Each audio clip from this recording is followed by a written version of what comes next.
हाँ जी, question number 26 करते हैं कॉस्ट ऑफ कैपिटल में।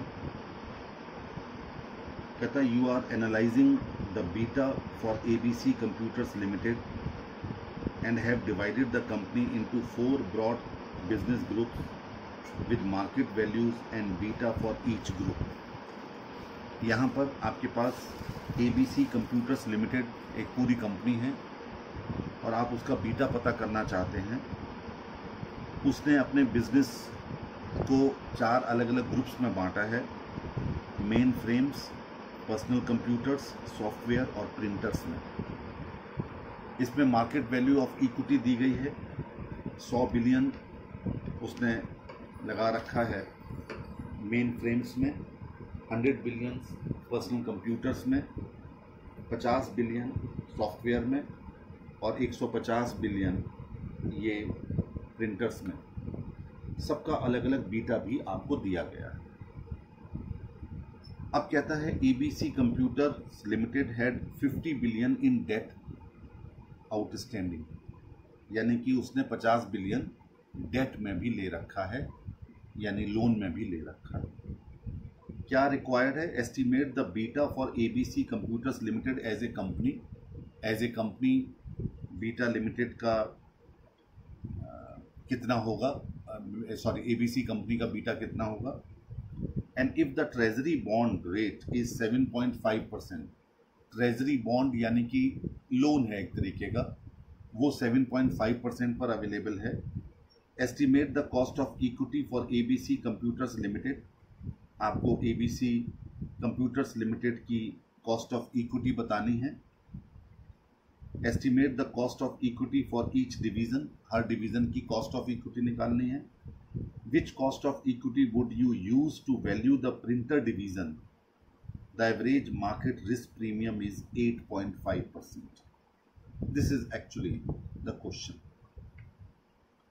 अब सबसे पहले आपको करना क्या है, सबसे पहले आपको ABC कंप्यूटर्स का बीटा निकालना है। तो लिखिए बीटा ऑफ ABC कंप्यूटर्स। आप क्या करेंगे, आपने अपने अपने जितने बीटा दिए गए थे अलग अलग डिविजन्स को, उनको मार्केट वैल्यू जो क्वेश्चन में दी गई है इक्विटी की, उससे मल्टीप्लाई कर दीजिए। तो 1.10 into 100 billions plus 1.50 into 100 billions plus 2.00 into 50 billions plus 1 into 150 divided by 100, 200 और 400 बिलियंस, यानी टोटल इन सब का। या तो आप वेट दे देते हैं इनको डेसिमल्स में, और जब आपने डायरेक्ट मल्टीप्लाई किया तो इसको डिवाइड करना पड़ेगा। कितना आया? 1.275। ये पहले सवाल का जवाब हो गया इस क्वेश्चन में। अब आपको निकालना है cost of equity. Cost of equity यानी KE निकालने के लिए यहाँ पर कौन सा फॉर्मूला आप यूज़ करने वाले हैं? यहाँ आप फॉर्मूला यूज़ करने वाले हैं CAPM मॉडल। क्यों? क्योंकि आपको रिस्क फ्री रिटर्न भी दिया गया है, मार्केट रिस्क प्रीमियम दिया गया है, यानी जो आप ERM में से RF घटाते थे वो यहाँ पर क्वेश्चन में ही दे दिया गया, 8.5%। क्या फॉर्मूला हुआ करता था इसका? RF plus beta multiplied by market risk premium.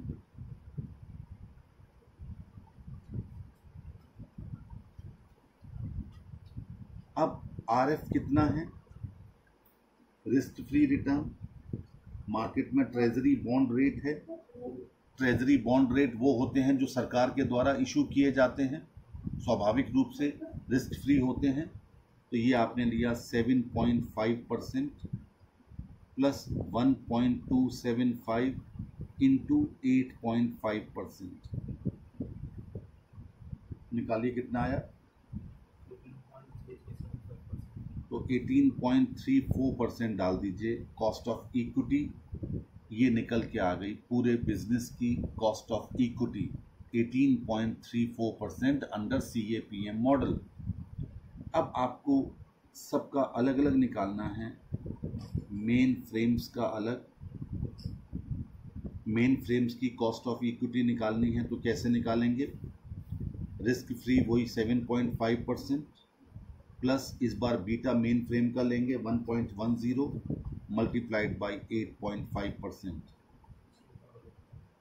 16.85%। ऐसे ही सबका निकालते चले जाइएगा, ठीक है। और लास्ट में आपसे कहा गया था कि which cost of equity would you use to value the printer division, तो जो प्रिंटर डिवीजन की आएगी वही आप रिकमेंड करेंगे। निकालिए, प्रिंटर की निकाल लीजिए, मैं अलग से निकाल देता हूँ।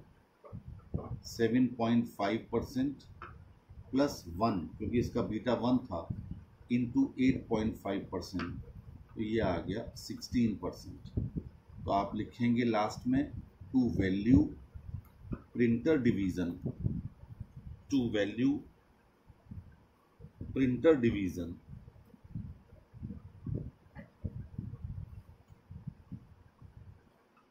the use of 16% cost of equity is recommended, is recommended। ये था क्वेश्चन नंबर 26, जिसमें CAPM मॉडल लगना था एज ए होल पूरे बिजनेस का और अलग अलग डिविजन्स का। चलिए 27 क्वेश्चन करते हैं। कहता है the following information is available relating to risk free interest rate RF and market rate RM of a security during last 6 years. 6 साल में आपको RM भी दिया गया यानी मार्केट रेट और RF भी दिया गया यानी risk free rate. On the basis of the above information find out KE on the basis of the CAPM given that the beta is 0.863। देखिए, जब 6 साल का आपको डेटा दिया गया है तो आपको इसका एवरेज लेकर के ही आगे बढ़ना होगा। लिखिए, 2 लाइनें क्या लिखेंगे सॉल्यूशन में। In order to find out cost of equity capital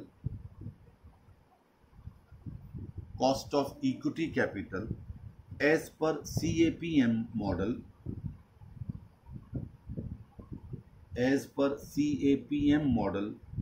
comma the average risk free interest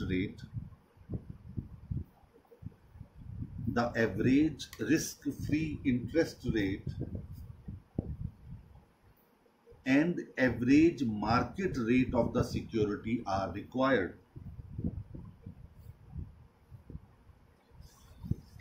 Market rate of the security are required। तो आप निकालें अब एवरेज RF तो 0.06 plus 0.05 plus 0.07 plus 0.08 plus 0.09 plus 0.07 divided by 6 कितना आया 0.07। आप इसको लिख सकते हैं 7%। इसके बाद एवरेज RM निकालिए,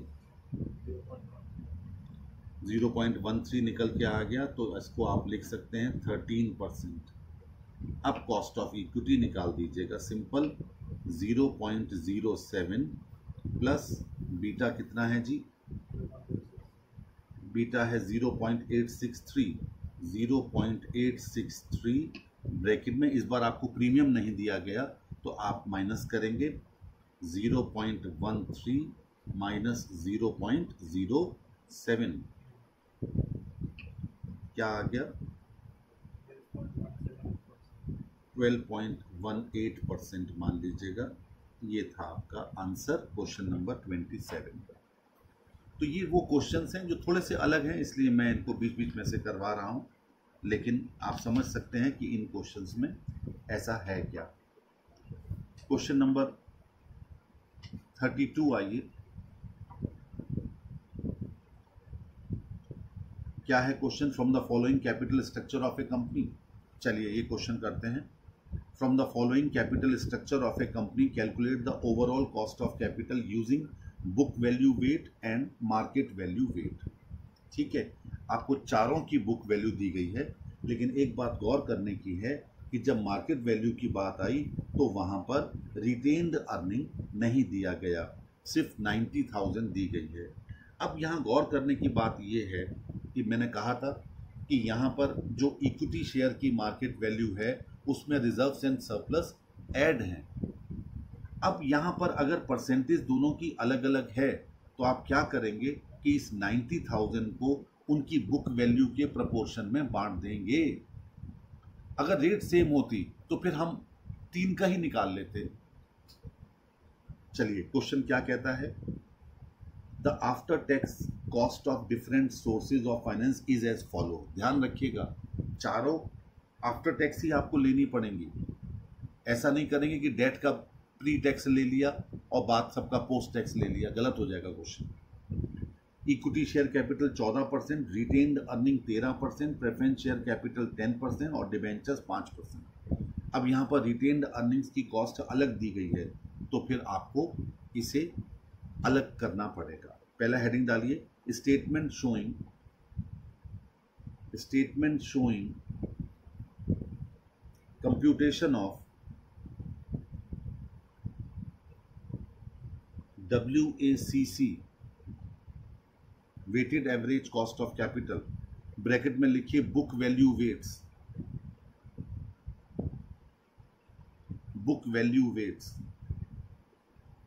अब टेबल बनाते हैं। पहला कॉलम होगा सोर्सेस, उसके नीचे लिखिए equity capital, preference share capital, debentures और रिटेन्ड अर्निंग।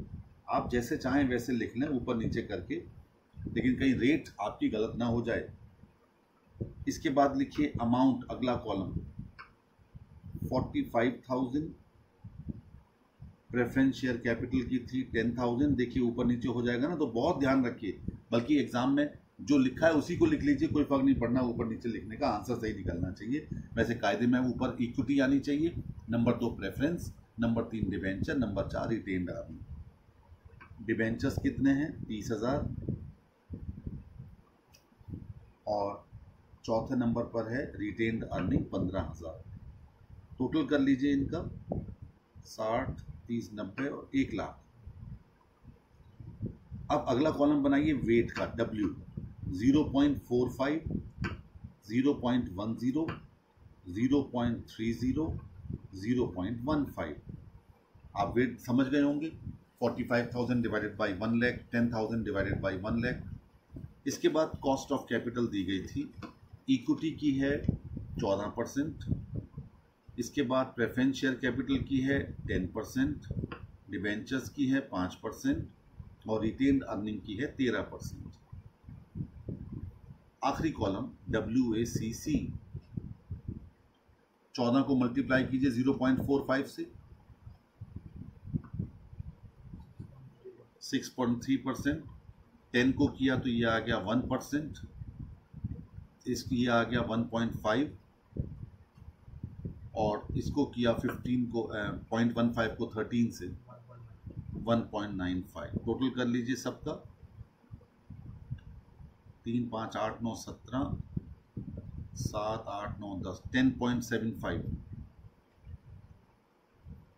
ये आ गया weighted average cost of capital. अब दूसरा स्टेटमेंट बनाइए, B statement showing computation of WACC market value wait.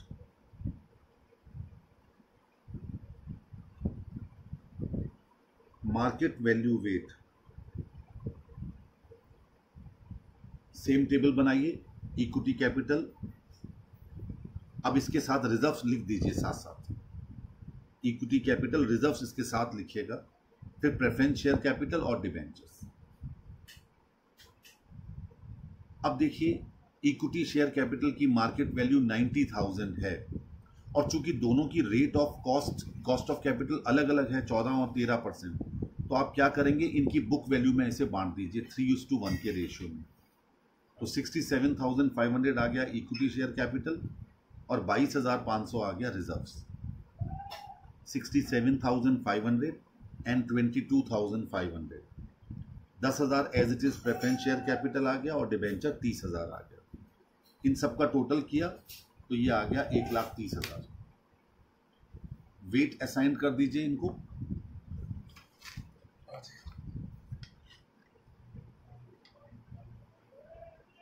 पहले वाले का 0.519, दूसरे का 0.173, तीसरे का 0.077, चौथे डिबेंचर्स का 0.231। नोट कर लीजिए। अब इनके आगे कॉस्ट लिख दीजिए। पहले इक्विटी के आगे 14%, अगले कॉलम में 13% रिजर्व्स, 10% प्रेफरेंस शेयर कैपिटल और डिबेंचर्स 5%। मल्टीप्लाई कीजिए, आंसर निकालिए।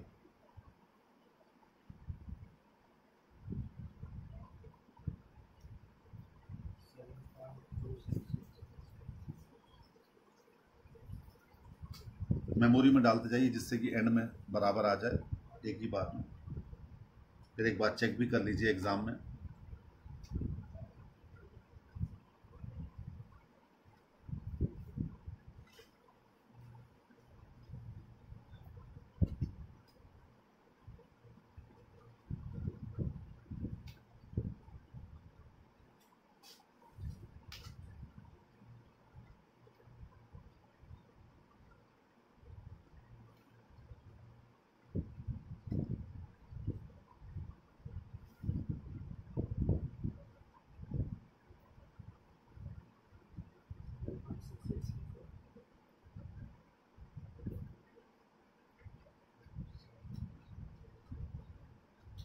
पहले वाले का 7.269%, दूसरे वाले का 2.249%, तीसरे वाले का 0.720%, चौथे वाले का 1.154%। टोटल कर दीजिए 11.43%। ये था question number 32, in which we had taken book value weights and then market value weights. Question number 33 पढ़ रहा हूं। The Tata company has two divisions, health, foods and specialty metals. Each division employs debt equal to 30%, preference share capital to 10%.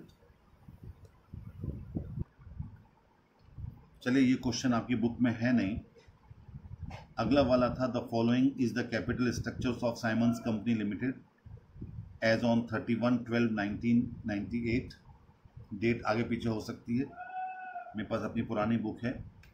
Equity shares दिए गए हैं 10 लाख के, preference shares 4 lakh के हैं, 12% debenture 6 lakh के हैं, टोटल कैपिटल स्ट्रक्चर 20 लाख का है।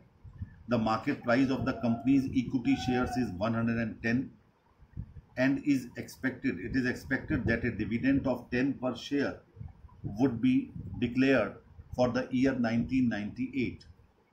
The dividend growth rate is 6%, ध्यान दीजिए 6%, और फॉर द ईयर 1998 डिक्लेयर है 10 रुपीज पर शेयर। तो क्या है ये D1 है या D0 है? ये D1 है क्योंकि 1998 का फॉर द ईयर लिखा गया है। कहता है आगे if the company is in the 35% tax bracket compute the weighted average cost of capital. Tax bracket अगर 35% का है तो आपसे कहा गया है कि आप निकालिए weighted average cost of capital. Assuming that in order to finance an expansion plan the company intends to borrow a fund of ₹10 lakhs bearing 14% rate of interest, what will be the company's revised weighted average cost of capital? The financing decision is expected to increase dividend from 10 to 12 per share। यानी जब ये financial decision लिया जाएगा तो dividend 10 से बढ़कर के 12 रुपये पर शेयर हो जाएगा। However the market price of equity share is expected to decline from 110 to 105 पर शेयर। सबसे पहले इस क्वेश्चन को हमें दो पार्ट्स में सॉल्व करना है, पहला पार्ट पहले वाले केस में और दूसरे पार्ट में जब एडिशनल फंड आ जाएगा। ठीक है, चलिए सॉल्व करते हैं इसे। कौन सा क्वेश्चन नंबर है ये? 33।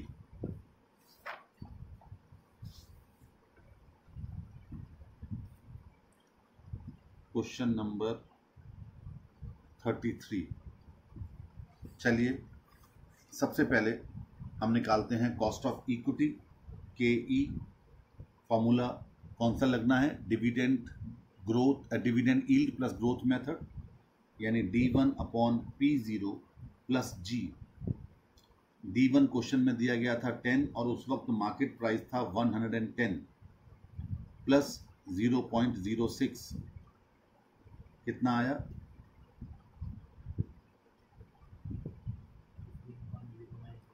15.1% कर लीजिए, 09 आया है। तो इसके बाद कॉस्ट ऑफ डेट KD।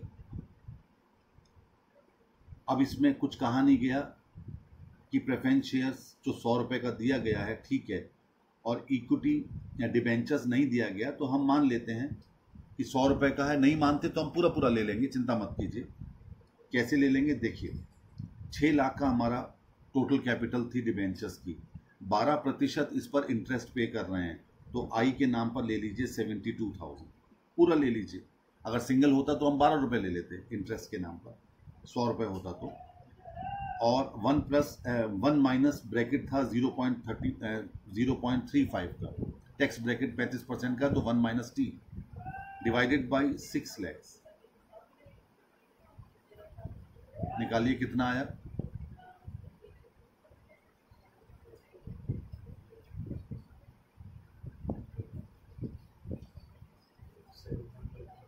%7.8, यानी NP इसका वही रहा, क्योंकि नए तो हम इशू कर नहीं रहे हैं। तो नेट प्रोसीड्स जो हम लिखा करते थे I into 1 minus T divided by NP, तो NP के नाम पर पूरी फेस वैल्यू आ गई। अब KP ले लीजिए, सिंपल हो गया ये तो, 10/100 यानी वही 10%, क्योंकि 10% आपका रेट ऑफ डिविडेंड है, 100 रुपीज़ ईच। तो वहाँ पर एक डिबेंचर की वैल्यू नहीं थी तो हमने टोटल ले लिया, यहाँ एक की थी तो हमने एक का ले लिया। ठीक है, अब बनाइए statement showing WACC। Statement showing WACC। अब यहाँ पर बुक वैल्यू वेट ही लेना है, क्योंकि आपके पास मार्केट वैल्यू नहीं है। तो सबसे पहले इक्विटी शेयर्स, फिर प्रेफरेंस शेयर्स और फिर डिबेंचर्स। अमाउंट कितनी कितनी है? 10 लाख, 4 लाख और 6 लाख, टोटल हो गया 20 lakhs। आपने इसको वेट दिया 0.5, 0.2, 0.3, टोटल वेट आ गया 1, यानी 20 लाख को 1 मानते हुए आपने वेट असाइन कर दिए। कॉस्ट ऑफ कैपिटल कितनी कितनी आई थी? 15.1% तो थी इक्विटी की, प्रेफरेंस की थी 10% और डिबेंचर्स की थी 7.8%। निकालिए WACC, ये आ गया 7.55, ये आ गया 2.00 और ये आ गया 21 और 24, 2.34।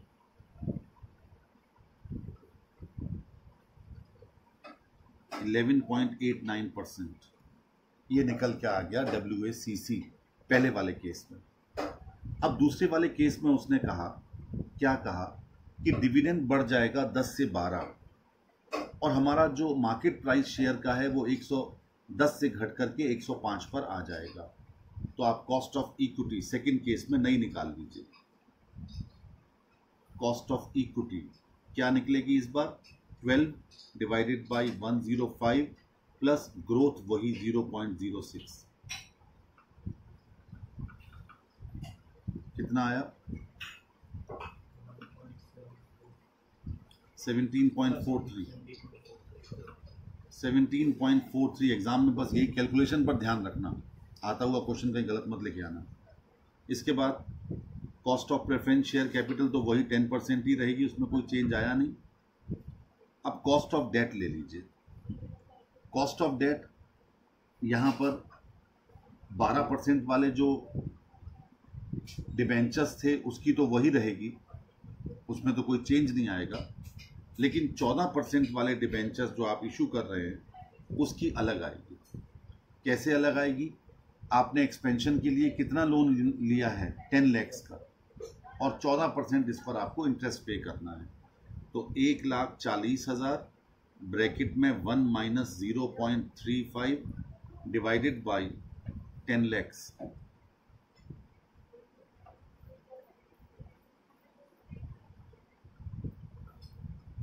कितना आया?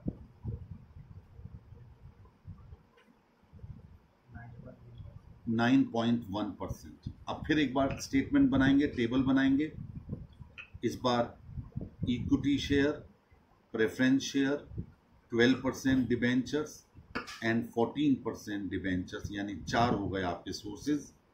इक्विटी से 10 लाख, प्रेफरेंस से 4 लाख, डिबेंचर्स से 6 लाख और 14% डिबेंचर्स से 10 लाख। टोटल हो गया 30 लाख।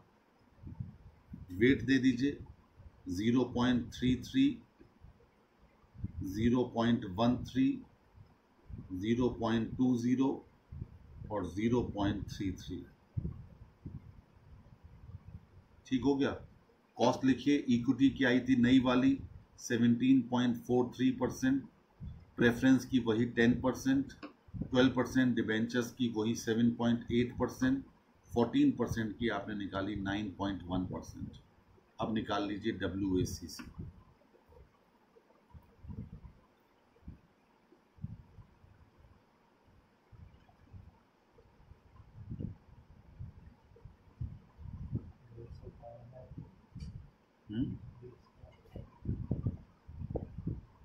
ये आ गया वेट 0.33, 0.13, 0.20, 0.33। कॉस्ट लिखिए 17.43 लिख ली, मल्टीप्लाई कीजिए, ये आ गया 0.058, 0.013, 0.016 and 0.03, 0.03। टोटल आ गया 11.7%। ये आ गया आपका आंसर। तो इस तरीके से हम बुक वैल्यू वेट या मार्केट वैल्यू वेट्स को लेकर के WACC कैलकुलेट करते हैं। बस ऐसे ही छोटी छोटी चीज़ें क्वेश्चन में बदलेंगी। कभी इक्विटी कैपिटल की कॉस्ट में अलग से निकालना पड़ेगा, कभी डिबेंचर की कॉस्ट में कुछ अलग हो जाएगा। बस इसी तरह से क्वेश्चन आगे बढ़ते चले जाएंगे। मैं आपसे फिर कहूँगा, कम से कम 10 क्वेश्चन तो आराम से 1 घंटे की लेक्चर में किए जा सकते हैं। अगर नहीं तो 5 कर लीजिए, 4 कर लीजिए, 6 कर लीजिए, लेकिन लगातार इसको आप करेंगे, मुझसे प्रॉब्लम पूछेंगे तो ये चैप्टर के 52 क्वेश्चन हैं। कितने क्वेश्चन हैं? 62 हैं। पता भी नहीं चलेगा, सारे के सारे कंप्लीट हो जाएंगे। और उसके बाद